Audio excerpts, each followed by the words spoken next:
नंद के आनंद भयो लटका हुआ है।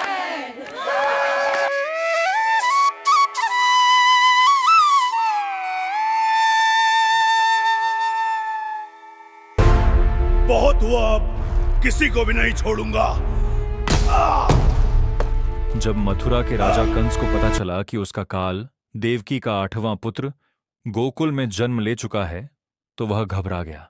उसने गोकुल के सभी नवजात शिशुओं को मारने का आदेश दिया।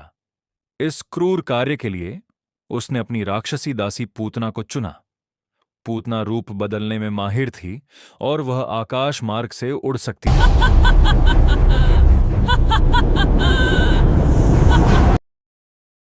पूतना ने एक अत्यंत सुंदर स्त्री का रूप धारण किया ताकि कोई उस पर शक न कर सके। उसने अपने स्तनों पर कालकूट नामक भयानक विष लगा लिया था। वह नंद बाबा के घर पहुंची आपका और स्वागत है देवी, हमारा घर पवित्र हो गया है आपके आने से। ये हमारे लिए सौभाग्य की बात है। धन्यवाद, ये मेरा सौभाग्य है। यशोदा माता को अपनी मीठी बातों में फुसलाकर बालक कृष्ण को प्रेम से गोद में ले लिया। पूतना कृष्ण को दूध पिलाने के बहाने अपना विषैला दूध पिलाने लगी। भगवान कृष्ण, जो साक्षात ईश्वर थे, वे पूतना के असली रूप और उसके इरादों को जानते थे। कृष्ण ने न केवल उसका दूध पिया, बल्कि दूध के साथ साथ पूतना के प्राणों को भी खींचना शुरू कर दिया। जैसे ही प्राण निकलने लगे, पूतना अपने असली विशाल और भयानक राक्षसी रूप में आ गई। वह दर्द से चिल्लाने लगी और मथुरा की ओर भागने की कोशिश की, लेकिन कृष्ण ने उसे नहीं छोड़ा। पूतना का विशाल शरीर निष्प्राण होकर गिर पड़ा।